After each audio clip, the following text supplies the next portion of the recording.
Hello students, welcome to your physics class. बेटा ये ninth की फ़िज़िक्स का आपका थर्ड चैप्टर चल रहा है, वर्क एनर्जी एंड पावर। इसमें ये आपका थर्ड वीडियो लेक्चर होगा। इससे पहले जो आपके दो लेक्चर थे उसमें हमने बुक रीडिंग स्टार्ट की थी आपकी चैप्टर थर्ड की। हमने पेज नंबर 44 एनर्जी से पहले जितनी भी बुक रीडिंग थी वो आपने कंप्लीट कर ली थी। अब हमारे कुछ क्वेश्चन आए थे उसके बीच में, पेज नंबर 43 में आया था और पेज नंबर 44 में, तो आज हम वो डिस्कस करेंगे। सबसे पहले हमने जो पढ़ा है हम बेसिक स्टार्ट करेंगे। देखो सबसे पहले हमने क्या पढ़ा है, वर्क, है ना। तो और हम फर्स्ट क्वेश्चन ही लेके चलेंगे, define work, what is it's SI unit. कि वर्क को डिफाइन करना है आपने और उसका एसआई यूनिट बताना है, ठीक है। वर्क क्या होता है, देखो, when a force acts on a body, move it through a distance, the work is said to be done. क्या कह रहा है कि अगर किसी बॉडी पे हम फोर्स अप्लाई करते हैं और बॉडी कुछ डिस्टेंस मूव करती है तो हम कहेंगे कि यहाँ पे कुछ वर्क हुआ है या the work is said to be done, है ना। In other word, work is the product of applied force and distance. अगर आपको वर्क का मैग्नीट्यूड फाइंड करना होगा तो कैसे फाइंड करोगे, आप इसको लिख सकते हो, वर्क क्या होता है, product of applied force and distance. तो आपको क्या करना है, वर्क डन इक्वल टू क्या होगा, फोर्स इनटू डिस्प्लेसमेंट। तो आपने यहाँ पे क्या करना है, फोर्स के मैग्नीट्यूड को डिस्टेंस डिस्प्लेसमेंट के साथ मल्टीप्लाई करना है यहाँ पे, और साथ में यहाँ पे जो फोर्स होगी वो इन द डायरेक्शन ऑफ डिस्प्लेसमेंट होगी, ठीक है। द ऐसा unit of work is same that of energy, that is joule. तो ऐसा यूनिट क्या है इसका, जूल, ठीक है। नेक्स्ट क्वेश्चन आएगा आपके पास, define positive work and negative work. Positive work क्या होता है, when work is done in the direction of applied force, the work is said to be positive work. क्या कहा कि अगर हमारे पास जो डिस्प्लेसमेंट आ रही है बॉडी में, वो किस डायरेक्शन में आ रही है, जिस डायरेक्शन में फोर्स अप्लाई हो रही है ना। मान लो अगर आपकी फोर्स इस डायरेक्शन में जा रही है और डिस्प्लेसमेंट भी इसी डायरेक्शन में आ रही है, तो आप क्या बोलोगे कि यहाँ पे क्या हुआ, पॉजिटिव वर्क हुआ, ठीक है। सिमिलरली अब आपके पास सेकंड है नेगेटिव वर्क। क्या होगा, when the work is said to be done in opposite to the direction of applied force, then the work is said to be negative work। कि अगर वर्क जो है वो अपोजिट डायरेक्शन में हो रहा है, मतलब कि अगर आपकी फोर्स इस डायरेक्शन में अप्लाई कर रहे हो आप बॉडी पे और डिस्प्लेसमेंट इसके अपोजिट आ रही है इस डायरेक्शन में, तो यहाँ पे जो वर्क होगा वो क्या होगा, नेगेटिव वर्क। नेक्स्ट क्वेश्चन आ गया, पेज नंबर 43। क्वेश्चन है आपके पास, a force of 7 newton acts on an object, the displacement is say 8 meter in the direction of force. Let us take it that the force acts on the object through the displacement, that is the work done. What is the work done in this case? क्या कहा आपको कि आपके पास force की direction और displacement की direction same है, ठीक है। और आपको क्या कहा, उसने मैग्नीट्यूड बता दिया, आपको फोर्स का बता दिया उसने 7 न्यूटन एंड डिस्प्लेसमेंट बता दिया 8 मीटर। अब देखो हियर फोर्स इक्वल टू कितनी है, 7 newton and displacement equal to कितना है, 8 मीटर। यहाँ पे हमने लिख दिया जो गिवन है आपके पास।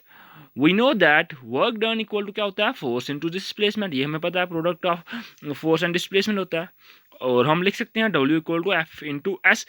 फोर्स का मैग्नीट्यूड कितना है यहाँ पे, 7 न्यूटन, और डिस्प्लेसमेंट का मैग्नीट्यूड कितना दिया उसने, 8 मीटर। तो 7 × 8 कितना हुआ, 56। और हम लिख देंगे जूल, यहाँ लिख सकते हैं इसको न्यूटन मीटर, ठीक है। Hence work done equal to कितना हुआ, 56 जूल। इसके नेक्स्ट क्वेश्चन है आपके पास, पेज नंबर 44। क्वेश्चन नंबर आपके पास आ गया first, when do we say the work is done. कि हम कब कहेंगे कि वर्क हुआ है, कुछ साइंस के लैंग्वेज भी कब कहेंगे।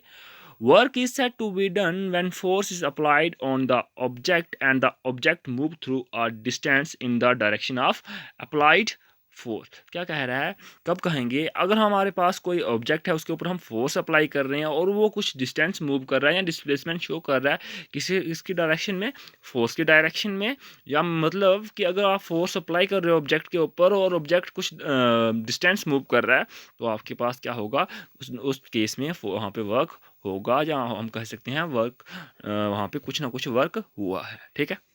सेकंड आ गया, right an expression for the work done when a force is acting on an object in the direction of its displacement. कि आपको क्या कह रहा है कि आपको एक्सप्रेशन लिखना है वर्क डन का, वर्क डन के लिए एक्सप्रेशन लिखना है कब, जब फोर्स जो होगी वो किस डायरेक्शन में अप्लाई हो रही है, डिस्प्लेसमेंट की डायरेक्शन में ही अप्लाई हो रही है। तो इसका सोल्यूशन देखेंगे हम answer, one a force F is applied on a body it moves the body by a distance S in the direction. हमने क्या कर दिया, हमने लेट कर दिया कि हम एफ फोर्स अप्लाइड कर रहे हैं बॉडी पे और वो डिस्टेंस कितना मूव कर रही है, एस किस डायरेक्शन में, जिस डायरेक्शन में फोर्स अप्लाई हो रही है। Then the work done is described by the relation that is W equal to F cross S. तो यहाँ पे सेम होगा आपके पास, अगर दोनों की डायरेक्शन सेम है तो वर्क आपके पास पॉजिटिव वर्क आएगा, है ना। मतलब कि आप फोर्स के मैग्नीट्यूड और डिस्टेंस के डिस्प्लेसमेंट के मैग्नीट्यूड को मल्टीप्लाई करोगे, that is F into S करोगे, ठीक है। ये आपके पास एक्सप्रेशन आ गया। नेक्स्ट आ गया आपके पास, define one joule of work. कि आपको वन जूल ऑफ वर्क को डिफाइन करना है कि वन जूल ऑफ वर्क क्या होगा या कब होगा, ये आपको बताना है, ठीक है। We know that W equal to F into S, ये हमें पता है। वेयर डब्ल्यू इक्वल टू क्या होगा, वर्क डन, और एफ क्या होगा, फोर्स अप्लाइड, ठीक है, जो आप फोर्स अप्लाई कर रहे हो। और एस यहाँ पे क्या होगा, डिस्टेंस और डिस्प्लेसमेंट, ठीक है। और डब्ल्यू यहाँ पे वर्क डन आ गया, वर्क डन आ गया। एफ यहाँ पे अप्लाइड फोर्स आ गया, एस यहाँ पे डिस्टेंस और डिस्प्लेसमेंट आ गया। अब देखो हम केस लेंगे, if F equal to 1 newton, S equal to 1 metre, then देखो अगर हमारे पास एफ की वैल्यू भी 1 न्यूटन हो और एस की वैल्यू 1 मीटर हो, तो आपके पास वर्क डन क्या होगा, one force into displacement means 1 into 1 आएगा। और 1 इंटू 1 कितना हुआ, 1, दैट इज वर्क डन कितना हुआ, 1 जूल। अब हम डिफाइन करेंगे 1 जूल को। So 1 joule is defined as the amount of work done when a force of 1 Newton is applied on a body and the body displaced by 1 meter।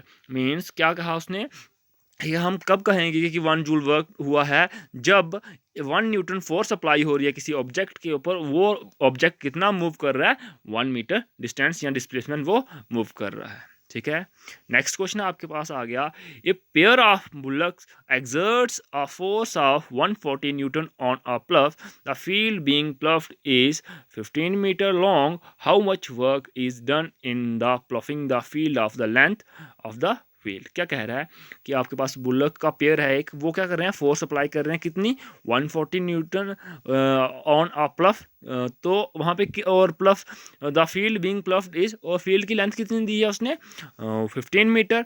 Means आपको distance कितना move करना है, 15 metre, और force कितनी apply कर रहे हैं वो दोनों, 140 न्यूटन। तो आपको वर्क डन यहाँ पे फाइंड करना है कि कितना वर्क डन होगा यहाँ पे। तो देखो यहाँ पे, हियर एफ इक्वल टू कितना है, 140 newton, and S equal to कितना है, 15 मीटर। मीन्स फोर्स की वैल्यू दे दी है उसने 140 न्यूटन, और डिस्टेंस की वैल्यू कितनी दी है, या डिस्प्लेसमेंट की वैल्यू कितनी दी है, 15 मीटर। यहाँ पे भी पॉजिटिव वर्क होगा क्योंकि फोर्स और जो डिस्टेंस डिस्प्लेसमेंट आएगी वो एक ही डायरेक्शन में आएगी आपके पास, ठीक है। We know that W equal to F cross S, और W इक्वल टू, अब एफ की वैल्यू कितनी है 140 और एस की वैल्यू कितनी है 15, तो मल्टीप्लाई करोगे तो आपके पास आएगा 2100 joule, means 2100 joule. Hence work done in ploughing the length of the field is 2100 joule. तो ये आपके क्वेश्चन हो गए यहाँ पे।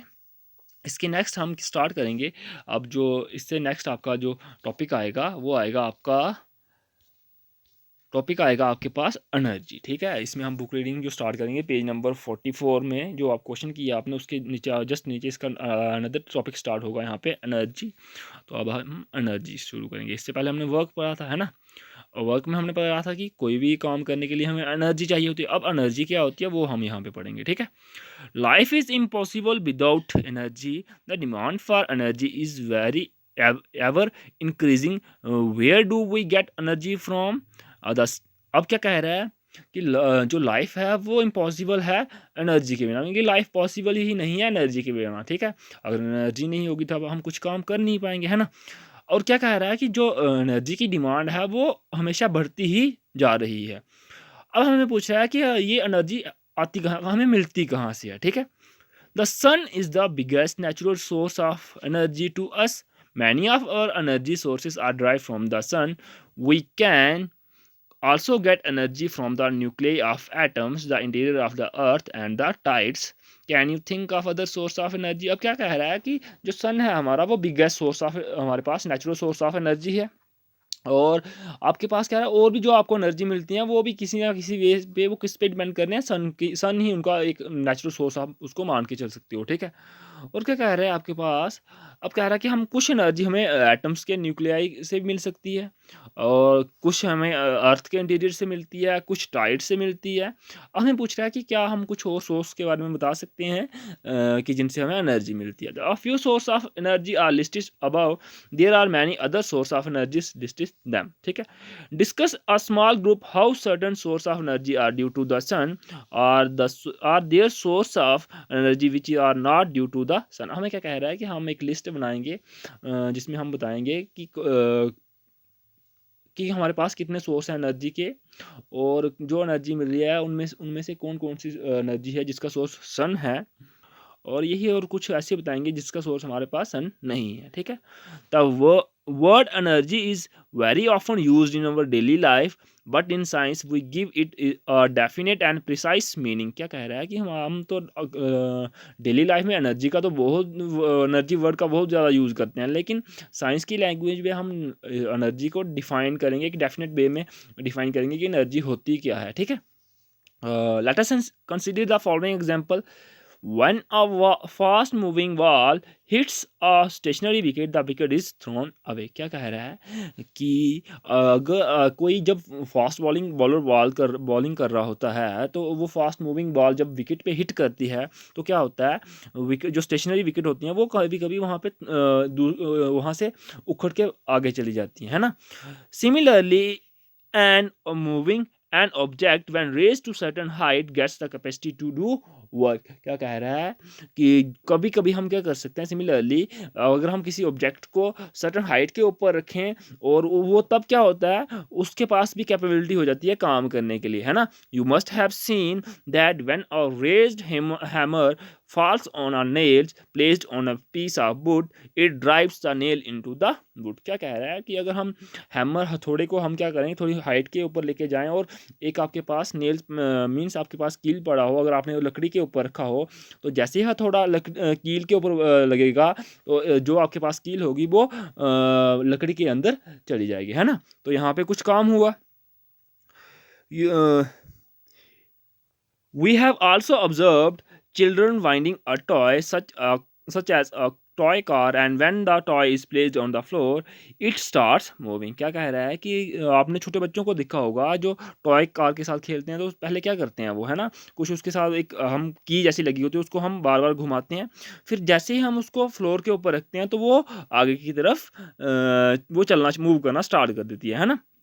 तो यहाँ पे भी हमने एनर्जी कैसे दी, उस की को घुमा के, है ना, और उसके बाद जैसे ही हमने फ्लोर पे रखा तो वो उस एनर्जी ने वो काम किया जब वो कार वहाँ पे मूव की, ठीक है।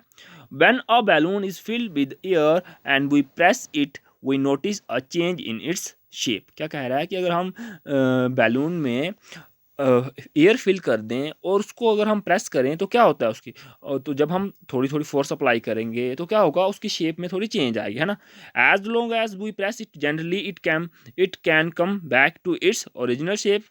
क्या कह रहा है कि अगर हम उसको जेंटली अगर प्रेस करें तो क्या, और छोड़ दें, प्रेस करने के बाद छोड़ दें तो क्या होगा, पहले वो थोड़ी अपनी शेप चेंज करेगा, लेकिन थोड़ी देर बाद जब हम छोड़ देंगे तो फिर से वो अपने ओरिजिनल पोजीशन में, ओरिजिनल शेप में चला जाएगा, है ना। When the force is withdrawn, however, if we press the balloon hard, it can even explode, producing a blasting sound। क्या कह रहा है कि अगर हम फोर्स अप्लाई कर रहे हैं जो, वो अगर छोड़ देते हैं तो बैलून अपनी ओरिजिनल शेप में चला जाता है, लेकिन अगर हम उसको कभी कभार हम अगर ज़्यादा फोर्स अप्लाई कर दें उसके ऊपर तो वो एक्सप्लोड भी हो जाता है और कुछ ब्लास्टिंग साउंड प्रोड्यूस करता है वो। In all this example the object acquire through different means the capacity of doing work.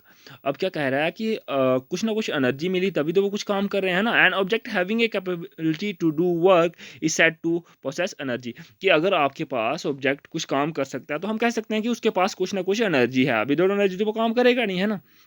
The object which does the work lose energy and the object on which the work is done gain energy. क्या कह रहा है कि जो object काम करता है तो वो एनर्जी को लूज करता है, और जिस ऑब्जेक्ट के ऊपर काम होता है वो एनर्जी गेन करता है ना। How does an object with energy do work, An object that possesses energy can exert a force on another object. When this happens, energy is transferred from the former to the latter. The second object may moves as it receives energy and therefore do some work. क्या कह रहा है कि अगर हमारे पास हम दो objects को क्या कर रहे हैं आपके पास, अगर एक ऑब्जेक्ट के पास एनर्जी है, एक्सर्ट अ फोर्स, अगर वो क्या कर रहा है किसी दूसरे ऑब्जेक्ट के ऊपर फोर्स अप्लाई कर रहा है, तब क्या होगा, एनर्जी जो होगी वो ट्रांसफॉर्म होगी एक फॉर्म से दूसरी फॉर्म में, है ना। द सेकेंड ऑब्जेक्ट में move it as it receive energy. तो क्या हुआ, जब फर्स्ट ऑब्जेक्ट के पास एनर्जी थी वो उसने फोर्स एक्सर्ट की दूसरे ऑब्जेक्ट के ऊपर, तो सेकेंड ऑब्जेक्ट ने क्या कर दी, एनर्जी रिसीव कर दी, अब वो मूव कर सकता है या वर्क कर सकता है, ठीक है। Thus, the first object had a capacity to do work. This implies that any object that possesses energy can do work. अब क्या कह रहा है कि अगर आपके पास एक ऑब्जेक्ट के पास एनर्जी है, इसका मतलब कि अगर किसी ऑब्जेक्ट के पास एनर्जी है तो वो काम कर सकता है, और ऑब्जेक्ट काम कर सकता है तो इसका मतलब उसके पास एनर्जी है। The energy possessed by an object is thus measured in terms of its capacity of doing work. क्या कह रहा है कि हम एनर्जी को कैसे मेजर कर सकते हैं कि बॉडी कितना का ऑब्जेक्ट कितना काम कर सकता है या कोई बॉडी कितना काम कर सकता है, उसके पास उतनी एनर्जी होगी। The unit of energy is there for the same as that of work, that is joule. यहाँ पे हमें बता दिया उसने कि यूनिट क्या है एनर्जी का, जूल। Thank you students.